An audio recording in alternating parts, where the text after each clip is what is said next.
Bismillahirrahmanirrahim. Assalamualaikum warahmatullahi wabarakatuh. Itu Amir, meja tuh ke situ lagi. Alhamdulillahirabbil alamin. Wa bihi nasta'inu ala umuri dunya waddin. Wassalatu wassalamu ala asyrafil anbiya'i wal mursalin wa ala alihi wa sahbihi ajma'in. Subhanaka la ilma lana illa ma 'allamtana innaka antal 'alimul hakim. Rabbi shrah li sadri wa yassir li amri wahlul 'uqdatam min lisani yafqahu qawli amma ba'du. Allahumma faqihna fid din wa 'allimna at-ta'wil wa habbibna ilal muslimin waj'alna lisana sidqin fil akhirin waj'alna min warathati jannatin na'im. Amma ba'du, jamaah yang dirahmati Allah Subhanahu wa taala. Alhamdulillah, senantiasa kita bersyukur kepada Allah Subhanahu wa taala.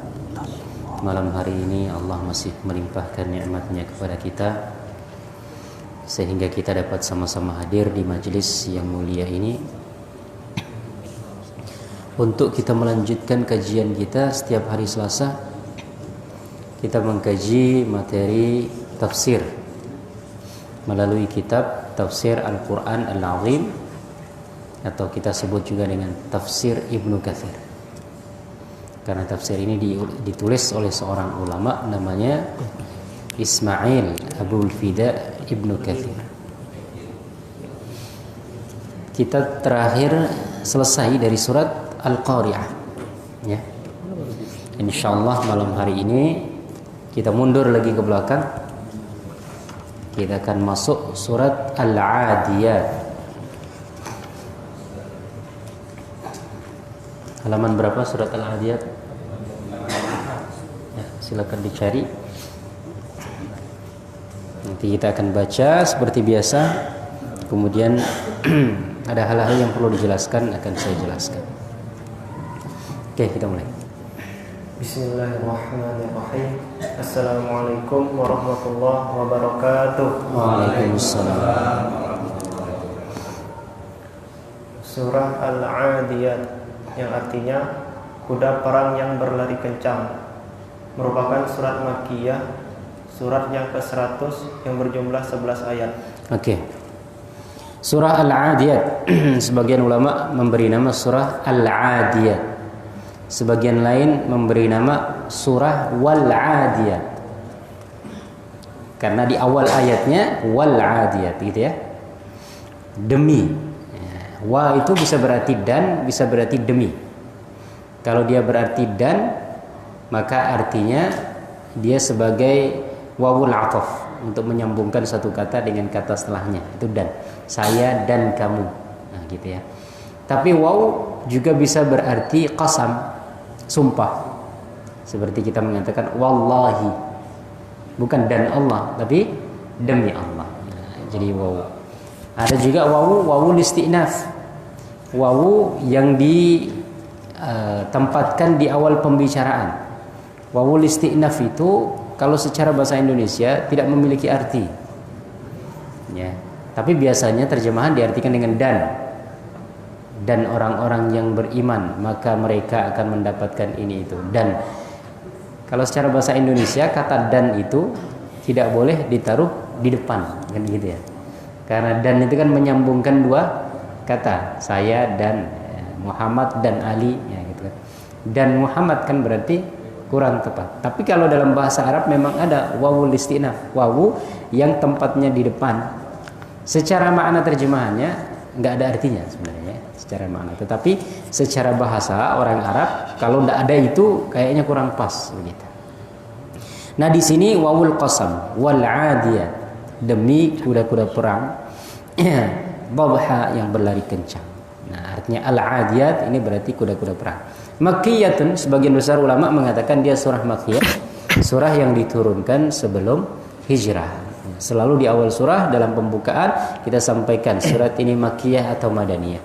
Fungsinya untuk mengetahui nanti kalau dilihat seakan-akan ada pertentangan antara surat ini dengan surat yang lain, maka kita bisa melihat mana yang lebih dulu turunnya. Yang lebih dulu turunnya kalau tidak bisa disandingkan, tidak bisa digabungkan, maka yang dulu turunnya namanya mansukh. Dia terhapus hukumnya. Kan begitu ya. Artinya yang di Mekah dihapus dengan yang di Madinah. Karena yang turun belakang itu yang lebih menang. Gitu. Tetapi sebagian ulama mengatakan surat ini surah Madaniyah. Artinya ada sebagian ulama yang mengatakan surat ini diturunkan setelah hijrah. Dan ulama-ulamanya adalah para sahabat.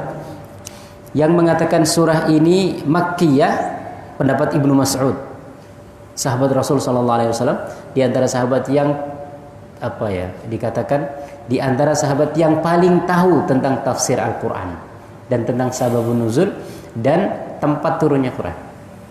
Sehingga Ibnu Mas'ud pernah mengatakan, kalau ada orang yang lebih tahu tentang turunnya Al-Quran lebih dari saya akan datangi, gitu ya. Tidak ada surat turun di mana, kapan turunnya, untuk siapa dia turun, kecuali aku tahu. Ini Ibnu Mas'ud. Beliau mengatakan surat ini turun sebelum hijrah, artinya surat jenis Makkiyah. Ulama yang lain yang mengatakan ini Atha ini generasi tabi'in setelah sahabat. Ada Al-Hasan Al-Basri, kemudian ada Ikrimah, ini juga generasi tabi'in, artinya murid-muridnya sahabat. Tetapi ada sebagian ulama lain yang mengatakan surat ini Madaniyah. Siapa mereka? Yang pertama Abdullah ibnu Abbas. Abdullah ibnu Abbas ini juga ulama hebat yang ahli tafsir, yang langsung didoakan oleh Rasulullah. Doanya sangat populer, Pak. Rasulullah mendoakan, Allahumma faqihhu fiddin wa 'allimhu ta'wil. Ya Allah, pahamkanlah dia dalam masalah agama dan ajarkanlah dia tafsir Al-Quran. Doanya Rasulullah. Sehingga Ibnu Abbas ini di antara ulama yang jadi rujukan dalam ilmu tafsir. Tidak ada yang menyelisihi ya tentang kepakaran Ibnu Abbas dalam ilmu tafsir. Dan beliau mengatakan surat ini Madaniyah, diturunkan setelah hijrah. Di antara yang lain Anas bin Malik radhiyallahu anhu, sahabat Rasulullah yang banyak berinteraksi dengan Rasulullah, 10 tahun mengabdi kepada Rasulullah. 10 tahun Anas itu di rumah Rasulullah, bantu-bantu Rasulullah, sehingga tahu seluk-beluk kehidupan Rasulullah. Di antara yang lain dari generasi tabi'in ada Qatadah. Kemudian ulama kontemporer yang mengatakan ini Madaniyah, Thahir bin Ashur. Kenapa kok bisa berbeda? Yang pertama, ulama yang mengatakan ini Makkiyah dilihat dari karakteristik suratnya. Jadi dalam Al-Quran itu seakan-akan ada ciri khas gitu. Jadi kalau Quran itu Madaniyah ada ciri khasnya. Quran itu kalau Makkiyah ada ciri khasnya. Saya pernah singgung. Kalau ciri khas surat-surat Makkiyah biasanya itu dia potongannya pendek-pendek. Wal 'adiyat ini pendek atau panjang? Pendek-pendek. Yang pertama. Yang kedua, dia kebanyakan berbicara tentang akhirat. Nanti akan kita singgung. Ini juga banyak berbicara tentang akhirat, kebanyakan. Artinya untuk menanamkan keyakinan. Ya, kita sudah beberapa kali singgung. Kebanyakan ayat-ayat Makkiyah berbicara tentang akidah, tentang akhirat. Makanya ayat-ayat atau surat-surat yang sebelumnya kita sampaikan itu banyak berbicara tentang surga, neraka, kan? Al-Qari'ah tentang hari kiamat, ya. Kemudian ada neraka Hawiyah, apa yang lain dan sebagainya tentang akhirat. Nah, karakteristiknya ini sesuai dengan karakteristik surat-surat Makkiyah, gitu. Pendek, ketukannya begini, dan juga kandungan ayatnya itu karakternya karakter Makkiyah. Tetapi ulama yang mengatakan dia Madaniyah juga tidak sembarangan gitu, punya alasan. Alasannya adalah karena ayat ini, ayat dalam surat ini menurut Ibnu Abbas ada satu riwayat yang mengatakan Rasulullah SAW suatu kali mengutus pasukan perang. Kemudian beberapa bulan kok tidak pulang-pulang, gitu. Tidak diketahui kabarnya apakah menang atau kalah. Kemudian turun ayat ini yang berbicara tentang kuda-kuda perang, gitu ya. Kira-kira Rasulullah pernah tidak perang di Mekah? Kita sudah pernah belajar kisah sirah nabawiyah, Pak. Dalam 13 tahun adalah peperangan yang dilakukan oleh Rasulullah? Tidak ada. Tidak mengutus pasukan, tidak juga perang sendiri. Peperangan Rasulullah baru dilakukan ketika setelah beliau hijrah ke Madinah. Selama di Mekah Rasulullah tidak pernah mengalami peperangan dan tidak pernah mengutus pasukan untuk berperang. Artinya kalau sababun nuzulnya ini berkaitan dengan peperangan, berarti dia turun di Madinah. gitu ya. Mana yang betul? Wallahu alam. Tapi mayoritas ulama mengatakan dia makkiyah. Mengikuti apa? Mengikuti karakternya, kemudian mengikuti inti yang dikandungnya, kemudian mengikuti potongan-potongan yang pendek itu karakteristiknya. Nah, sebagian ulama mencoba untuk mencari tahu. Mungkin bisa jadi suatu ayat itu atau suatu surat itu turun 2 kali. Atau boleh jadi ayat ini sebenarnya sudah turun, cuman sahabat-sahabat yang mengatakan baru turun di Madinah itu baru tahu kalau ayat ini terjadi, baru dibacakan kepada mereka ketika mereka di Madinah. Seperti sahabat Anas bin Malik. Sahabat Anas bin Malik ini kan sahabat Ansor. Artinya beliau Islam ketika Rasulullah SAW di Madinah. Artinya ketika Quran ini turun di Makkah kan belum tahu beliau kan? Ya, sehingga ketika di Madinah baru dibacakan, baru paham. Oh, ini ada surat turun. Nah, dianggapnya atau dikiranya itu baru turun, padahal sebelumnya sudah pernah turun. Cuman baru dibacakan lagi. Ya, begitu ya. Nah, sahabat Ibnu Abbas gimana? Ibnu Abbas ini kan sudah besar. Ibnu Abbas ini kan sudah masuk Islam sejak di Mekah. Ibnu Abbas itu sahabat kecil. Dia itu sahabat kecil. Artinya ketika di Mekah itu usianya masih belum sampai 10 tahun. Sehingga mungkin baru bisa memahami turunnya ayat itu ketika di Madinah. Ini ulama mencoba untuk mencari alasannya kenapa ada perbedaan pendapat itu. Yang pasti sebagian besar ulama mengatakan dia makkiyah. Nah, dari sini kita bisa mengetahui bahwasanya setiap perbedaan pendapat yang lahir dari ulama pasti ada alasan. Cuman kadang-kadang kita tahu atau tidak alasannya, gitu saja. Kalau kita tahu, alhamdulillah. Kalau kita tidak tahu, jangan mudah-mudah menyalahkan pendapat ulama. Bisa jadi kita belum tahu. Ya. Ini kok mengatakan Madaniyah, kenapa ini? Padahal yang satunya mengatakan Makkiyah. Ya, tidak tahu. Nah, ketika saya jelaskan seperti itu tadi baru tahu. Oh ya, begitu. Kita mau memastikan gimana? Kita nggak hidup di zaman Rasul. Kalau kita hidup di zaman Rasul, kita bisa mastiin. Saya bisa memastikan karena ketika itu saya lihat itu pas turun. Tidak bisa. Kita hanya tahu dari informasi-informasi. Yang ini juga tahu dari informasi. Jadi tidak ada yang bisa memastikan. Sehingga nanti ujungnya wallahu a'lam. Oke, ini surat Wal-'Adiyah terdiri dari 11 ayat. Urutannya urutan ke-100. Ya, kita lanjut.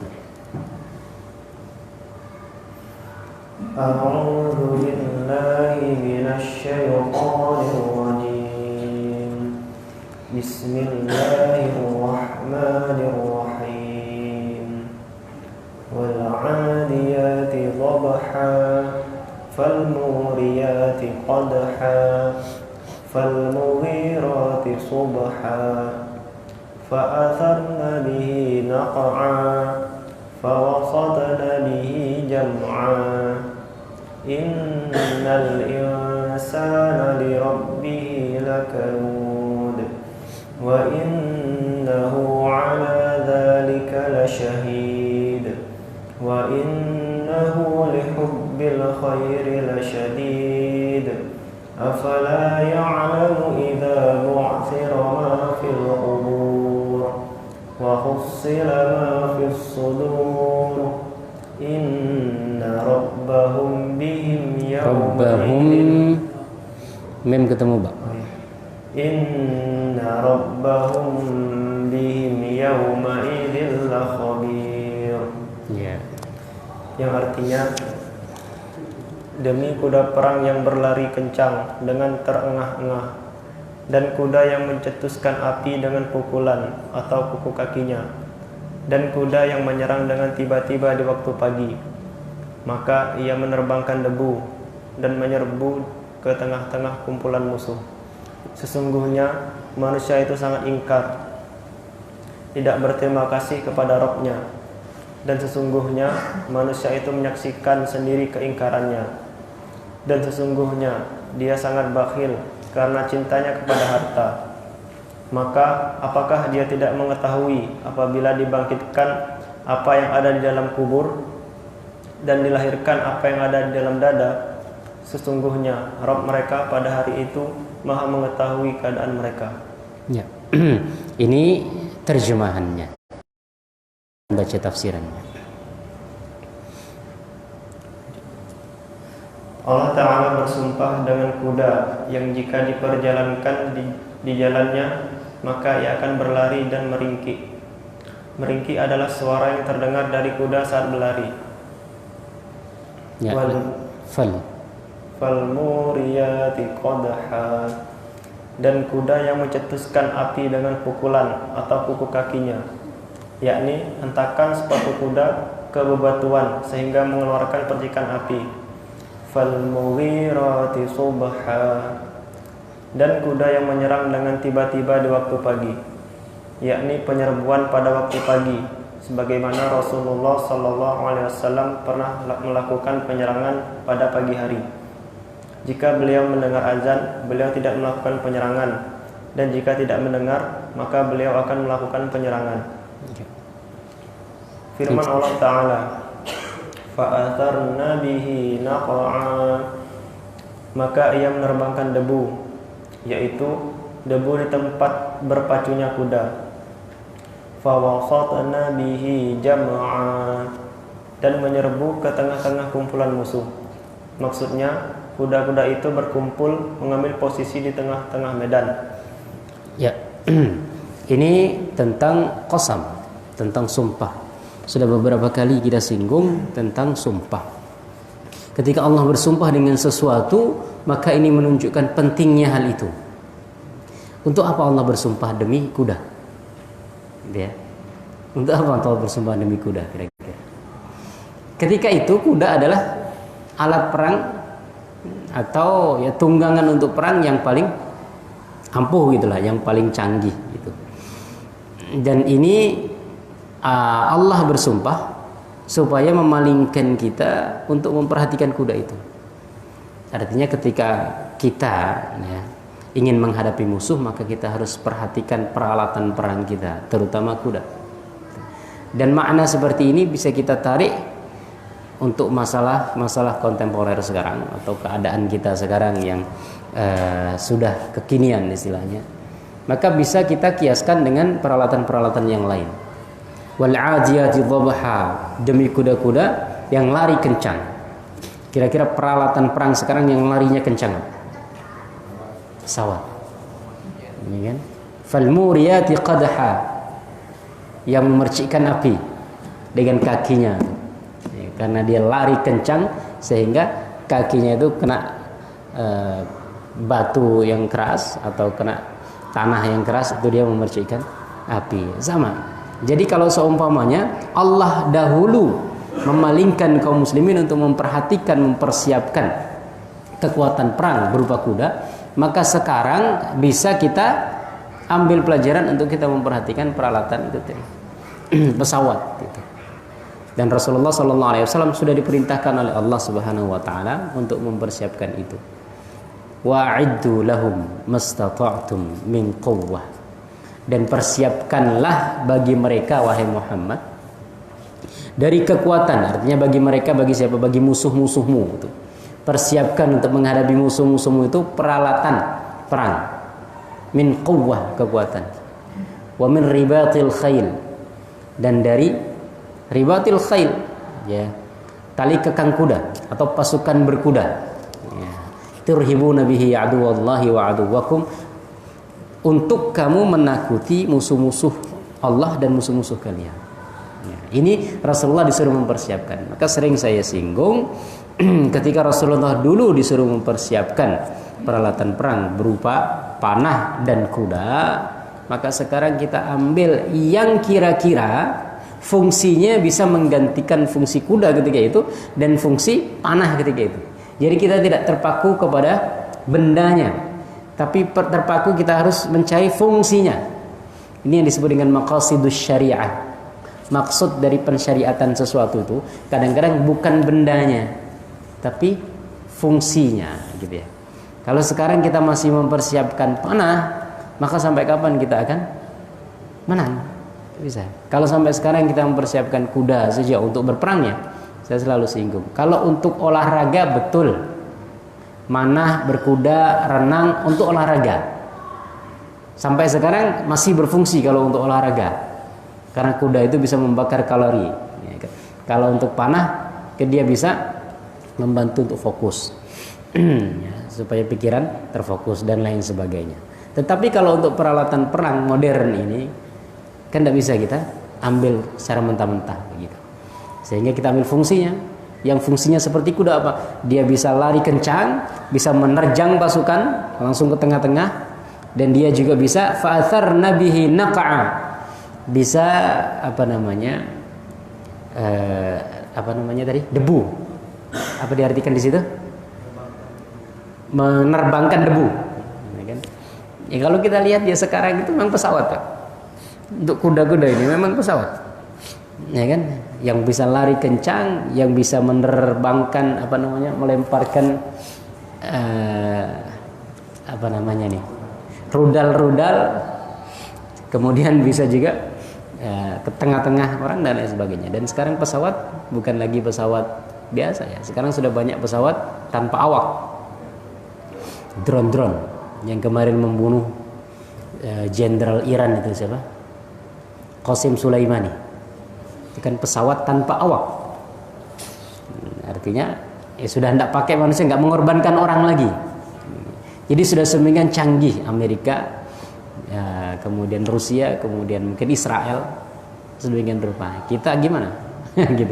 Sementara Allah Subhanahu Wa Taala sudah berbicara tentang hal-hal ini untuk memalingkan kita, memberikan perhatian. Allah ketika bersumpah demi waktu, kita disuruh memperhatikan waktu. Ketika Allah bersumpah demi peralatan perang yang ini, maka kita juga harus memalingkan ya pandangan kita ke masalah-masalah ini. Sampai sekarang itu kan masyarakat muslim sekarang ini ya memang jadi bulan-bulanan karena kekuatan militernya nggak ada yang kuat, Pak. Terakhir ini Donald Trump, dia membuat suatu kesepakatan dengan Benyamin Netanyahu. Sudah pada tahu belum? Tentang masalah perdamaian Palestina dan Israel. Jadi dia ngundang Netanyahu ke Amerika untuk membahas masalah perdamaian Palestina dan Israel. Keputusannya dia bagi, jadi ini loh wilayah Palestina, ini wilayah Israel. Yerusalem sudah dipastikan oleh Amerika sudah memutuskan sebagai ibu kota Israel, Kudus. Padahal dulu itu adalah tempat internasional gitu ya. Jadi nggak ada yang memiliki, Israel tidak, Palestina tidak gitu. Tetapi boleh menziarahi, kunjung satu sama lain. Dulu awalnya ya punya orang Palestina. Makanya lihat peta, Pak. Sekarang banyak itu di internet itu peta Palestina dari 1900 berapa itu ya sampai sekarang berkurang. Orang-orang Yahudi itu kan pendatang semua ke Palestina. Nah sekarang mereka yang menguasai. Jadi kayak kita kedatangan tamu ke rumah kita, ya, kita kasih makan, kita kasih jamuan, kita beri tempat tidur. Lama-lama kita yang tendang, kita yang diusir. Kemudian kita yang diusir, polisi datang. Ini bukan nyinggung polisi ya. Polisi datang, polisi mengatakan ini rumahnya tamu tadi yang diusir. Ya, polisi dunia sekarang ini kan Amerika. Jadi Donald Trump atau Amerika itu memberikan sesuatu yang bukan miliknya kepada orang yang tidak berhak menerimanya. Jadi kayak Palestina itu punya mereka dibagi-bagi. Ini buat Palestina nih. Ya 1-2 titik-titik inilah. Gaza diembargo, tapi Barat sebagian juga sudah dicaplok oleh Israel. Jadi ini yang saya putuskan, ini punya kamu, ini punya kamu. Padahal bukan punya Amerika. Diberikan kepada orang yang tidak berhak menerimanya. Siapa? Israel. Dan yang lebih menghinakan kaum muslimin adalah itu diputuskan tanpa keterlibatan kaum muslimin satupun. Pemimpin-pemimpin Islam, baik Arab maupun dunia Islam yang lain, tidak ada yang dilibatkan. Jadi dia berbicara tentang perdamaian Palestina dan Israel yang didatengin cuman Benyamin Netanyahu itu, Perdana Menteri Israel. Tidak ada pemimpin Muslim, tidak ada pemimpin Palestina. Gimana mau berdamai? Rundingan damai untuk permasalahan Palestina. Nah itulah. Jadi kemarin itu Syekh Azhar itu pemimpin tertinggi. Jadi institusi Al-Azhar. Al-Azhar itu kan bukannya hanya universitas. Al-Azhar itu universitas juga, lembaga fatwa juga, kemudian punya SD, SMP dan lain sebagainya, punya pondok-pondok tahfidz banyak. Tapi terkenalnya cuma Universitas Al-Azhar. Enggak, sebenarnya Al-Azhar ini institusi, lembaga. Dia punya pemimpin tertinggi. Jadi Syekh Azhar mengatakan ini sangat menghinakan bagi kita umat Islam dan juga orang-orang Arab. Masa dibagi oleh Trump tanpa keterlibatan orang Palestina dan orang-orang Arab dan diberikan kepada Perdana Menteri Israel itu. Kenapa mereka berani, Pak? Karena melihat kekuatan Islam tidak ada yang kuat. Siapa yang berani? Tidak ada yang berani. Jadi Israel tuh Amerika mau ngomong apapun udah.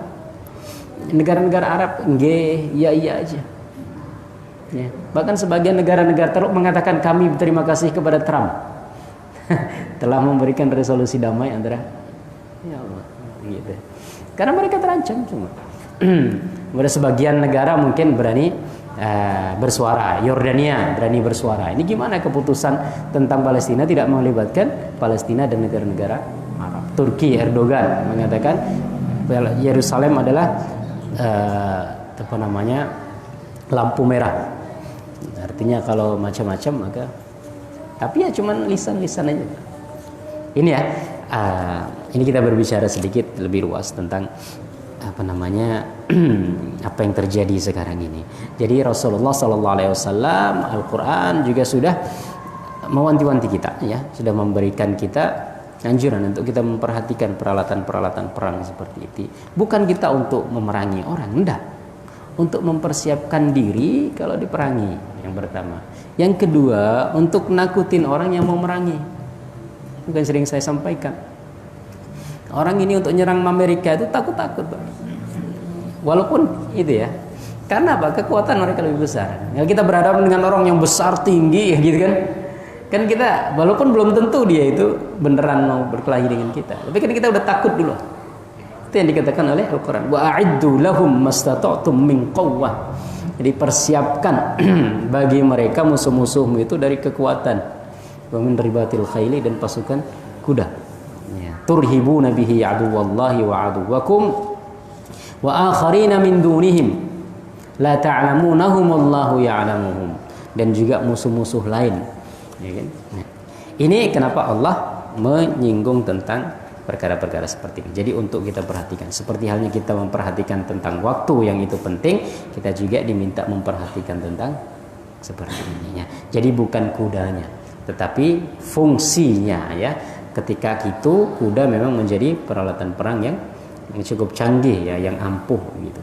Nah, untuk sekarang ya kita bisa cari yang lain yang fungsinya sama dengan Oke, sebagian ulama menafsirkan wal 'adiyati dhabha ini dengan unta-unta. Tapi pendapat ini sangat lemah, ya. Kebanyakan ulama mengatakan wal 'adiyati dhabha, demi kuda-kuda perang yang berlari kencang. Oke, kita lanjutkan. Firman-Nya lebih lanjut, innal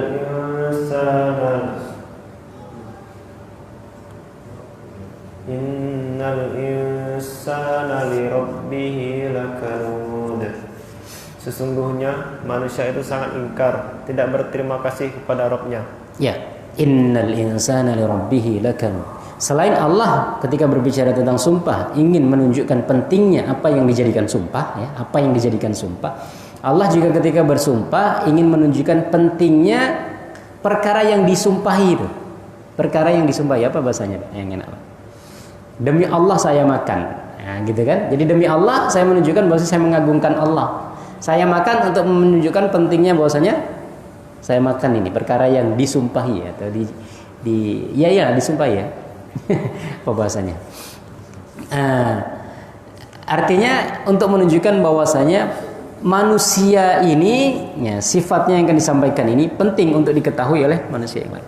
Dan biasanya ketika Allah menyampaikan tentang qasam atau sumpah itu diikuti dengan inna. Inna itu disebut harfut taukid, huruf untuk menunjukkan penguatan. Taukid, sungguh, ya, sungguh saya makan, dengan sungguh saya makan. Kira-kira kuat mana? Kuat yang kedua, sungguh saya makan. Sungguh saya benar-benar makan, lebih kuat lagi. Ya. Wal asri inna. Wal adiyati dhabha sampai terakhir inna. Apalagi yang seperti itu. Wal laili wadduha wal laili idza saja ma wadda'aka rabbuka wa ma qala. Ini tidak ada inna. Wal laili idza yaghsha wan nahari idza tajalla ma khalaqa dzakara wal unsa. Inna sa'yakum lasyatta. Ya, inna. Jadi sumpah itu untuk menunjukkan pentingnya yang dijadikan sumpah, yang kedua untuk menunjukkan pentingnya perkara yang disumpahi. Artinya bahwasanya manusia ini innal insana li rabbih lakanud. Manusia ini benar-benar ingkar kepada Tuhannya, itu perkara penting yang harus diperhatikan oleh setiap manusia supaya tahu. Manusia ini secara tabiat mereka ini ingkar kepada Tuhannya. Makhluk Allah yang bisa ingkar cuma dua, manusia sama jin. Yang lainnya semua tunduk patuh kepada Allah Subhanahu wa taala. Apa yang diperintahkan Allah dilakukan. Termasuk malaikat. Malaikat itu di antara sifat yang disampaikan oleh Al-Qur'an. La ya'sunallaha ma amarahum wa yaf'aluna ma yu'maru. Tidak pernah bermaksiat kepada Allah, apa yang diperintahkan Allah pasti dilakukan. Ada malaikat yang kerjanya tasbih saja, Pak. Subhanallah, memuji Allah saja. Ya. Ada kerjaannya yang cari majelis ilmu. Ada kerjaannya yang mengangkat arsy. Ada kerjaannya mendoakan orang dan lain sebagainya. Ya. Tapi mereka melakukan semua yang ditugaskan oleh Allah kepada mereka. Innal insana li rabbih lakanud. Jadi ini perkara yang disumpahi. Itu pertama, bahwasanya manusia itu ingkar kepada Tuhannya. Ya, kita lanjutkan satu lagi. Dan inilah yang menjadi objek sumpah. Ya, objek sumpah. Bahasa yang enaknya objek sumpah ya. Ya, oke. Dengan pengertian bahwa manusia itu kufur dan ingkar akan nikmat-nikmat Allah.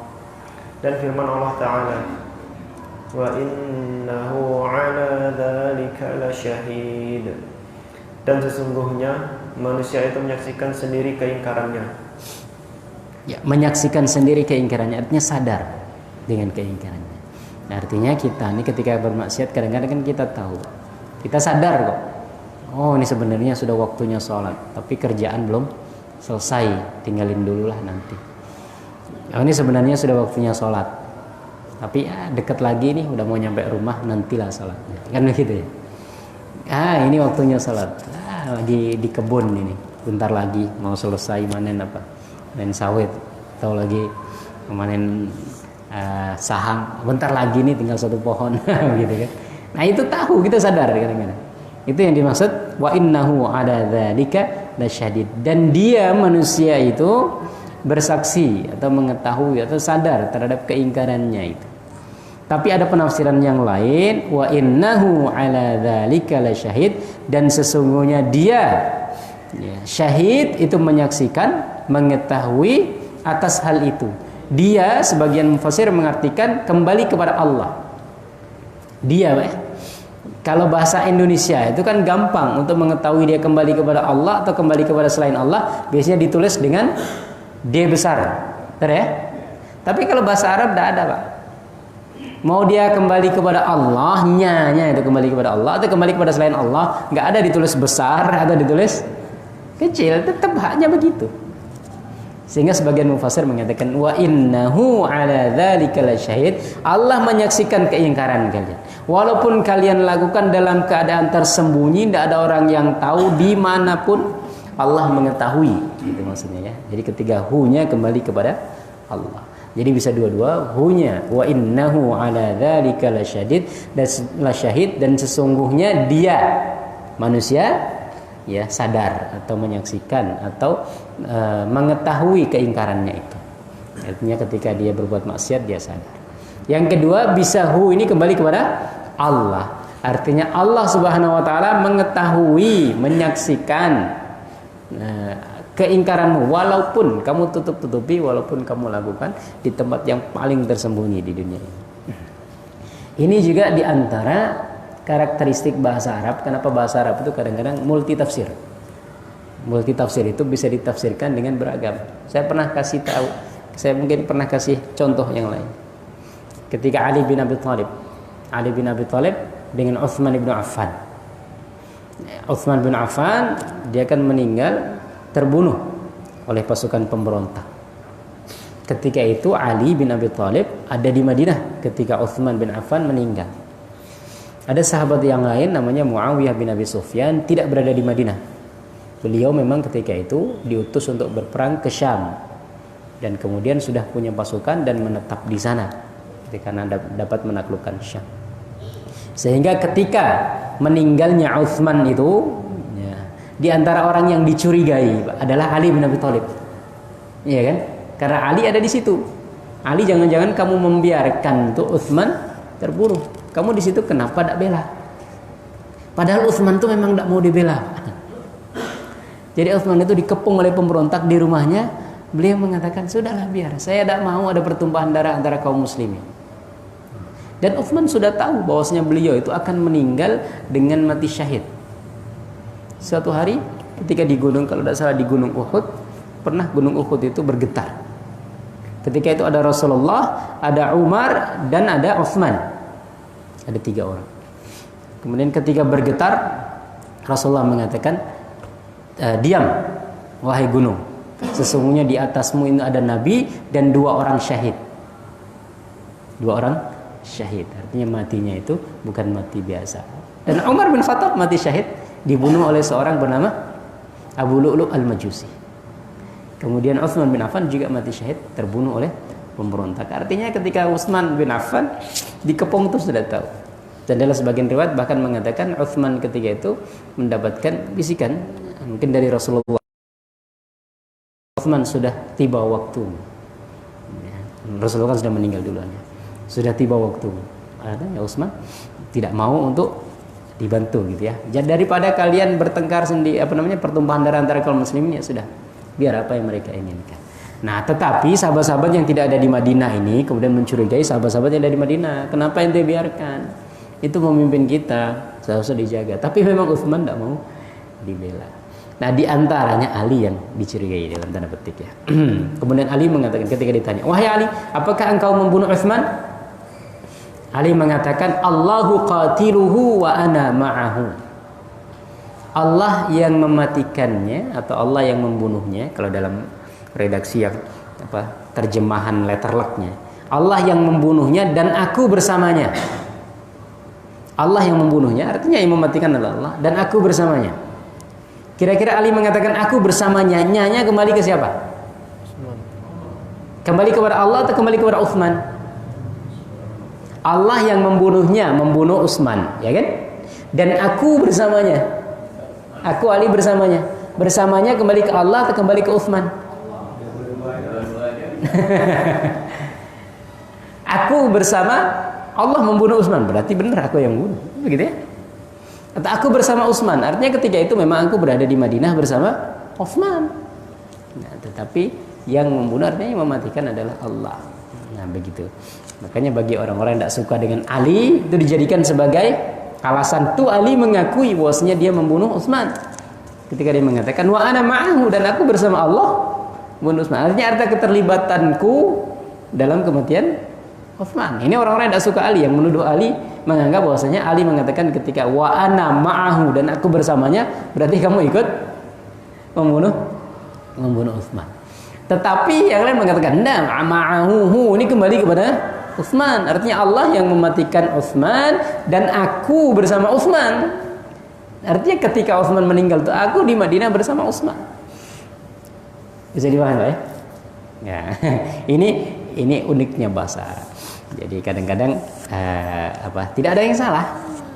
Memang bahasa begitulah bahasa. Contoh-contoh yang lain banyak nanti suatu saat kita singgung lagi. Ada pertanyaan mungkin? Tentang ini atau tentang yang lain? Berapa menit lagi? 6 menit lagi. Ya. Ada contoh yang lain untuk ngabisin waktu ya. Daripada gak ada pertanyaan. Contoh yang lain, pertanyaan tentang Abu Bakar dan tentang Rasulullah Sallallahu Alaihi Wasallam. Jadi ketika ini tentang Syiah, orang Syiah dan orang Ahlus Sunnah, ya.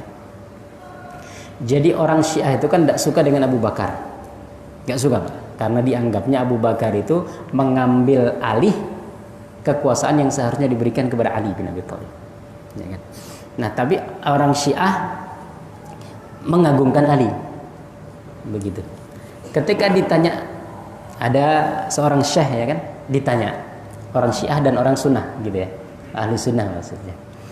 Syekh ini tahu perselisihan antara orang Sunnah dan orang Syiah.